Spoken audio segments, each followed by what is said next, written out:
Hello, I'm Stanley Lucian and welcome to the HTS Epoll. It's the opportunity to weigh in on the most pressing issues of the day. The region's citizenship by investment programs are coming under intense scrutiny and criticism.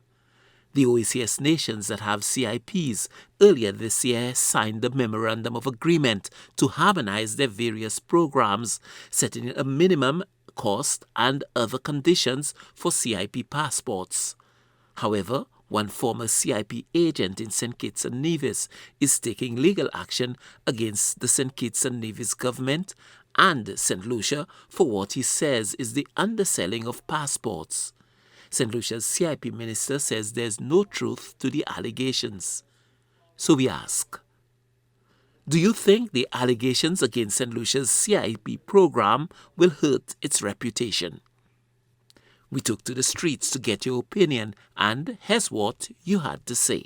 Whether it's true or not, I think it will hurt the island. I guess I did not know St. Lucia was involved. I guess I did hear about St. Kitts and Nevis, and I do not understand how an individual has the, authority or gain the trust to sell a nation's passport. So whether it's true or not, I guess it will affect the reputation of the island. Most definitely on the international scene, and I think it's something which is a very grave concern to me as a citizen, because I for one believe that we should know the facts. So instead of allowing us and other persons to assume and to make guesses, I think that the government of the day should let us know the facts. How many passports are sold, how much money or revenue is obtained from the sale of passports, and so on. Do you think these allegations will hurt the reputation of the country? Definitely. I mean, allegations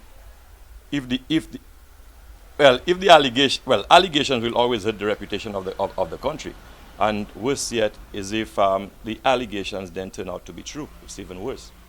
Of course it's hurting the reputation. St. Lucia should not be selling passports, period. Every country, unless you're naturalized, should have their own passports. There is no reason why they are selling passports and they have to be collecting money for the country's for the patronage of the country.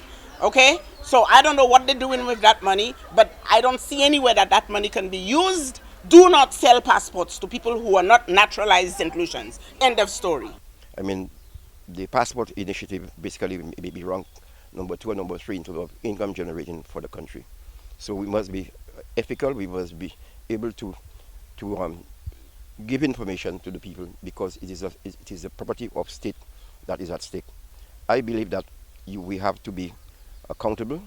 Transparency and accountability is key in any administration, whether it be government, whether it be a business or whatnot. There must be transparency.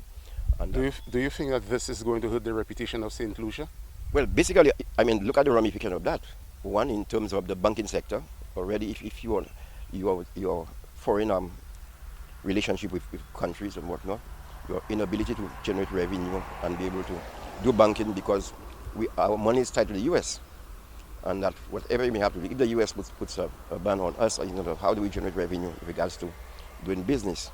You have also the sector with regards to relationship, foreign relations, that is critical to us as to that.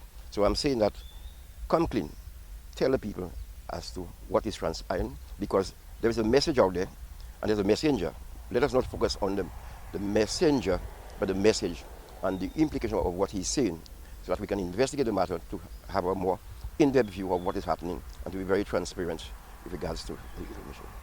I do not think it ought to hurt St. Lucia's reputation. I think Martinez is trying to do a thing with the opposition leader to stain St. Lucia's name overseas. We have a program that was endorsed by Kenny Anthony, and everything has gone right as far as I'm concerned. So I don't think whatever he does will affect us in any way. So I think the citizen by investment is a good proposition for St. Lucia. And St. Lucians, let's endorse it, but be cautious of whatever ramifications that will be in place. Yeah, man, it is hurting the reputation of St. Lucia, man. There's just allegation, them fellas, when they can't get what they want to other places, they want to involve other people in it. You understand? But that's what's going on, he can't get what he wants in St. Kitts. So he wants to hurt St. Lucia reputation too. And he will try and destroy other countries too if he can't get it what he wants. But that's just only one man. You know, the majority rules. And I believe the most of the people, the persons who get passport here, they are satisfied. Others are satisfied, but only the man is not satisfied. So I wonder why. Unproven allegations, right, when being thrown out in the public domain, right, can do some damage.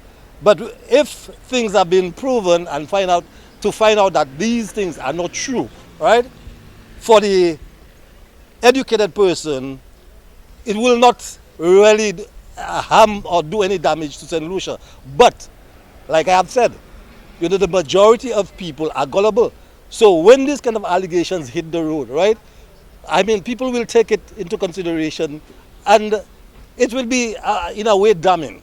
Right? But as far as I am concerned, I don't think that by any means will do any damage to St. Lucia once there is no given or any proof that these things are true. Based on what's going on, yes, because I mean, how can you tell me a man who is not a citizen of the country, who has no interest in the country, going to bring a matter before the court on behalf of the country? But how can that be real and people want to accept this thing?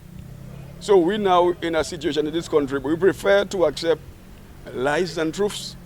So we do not know that the kind of people that are involved in this thing. You understand me? I mean, why you want to destroy the reputation of a country? It's not because you're in opposition, because you're not different. That is your right to support who you want to do. But what is wrong and what is right. We have to stop this nonsense, man. How can we believe a man that is a convicted felon? They haven't been caught, we believe him? Thanks for those responses. And now to our new discussion. The World Health Organization has alerted nations of the world to the growing number of cases of MPox not only on the African continent. Last week, the Director General of the World Health Organization, WHO, declared the upsurge in MPox cases to be a public health emergency of international concern. This declaration should initiate measures to reduce the spread of MPox and to treat cases of this disease. The threat of an MPox pandemic comes just 2 years following the end of the COVID-19 pandemic. So we ask, is the world prepared to handle a possible MPox pandemic? Voting is easy. Just log on to htsstlucia.org and vote. Remember, our Epoll team is always on the go to get your responses as well. Watch the HTS News Force from 7 p.m. for the results and the new discussion.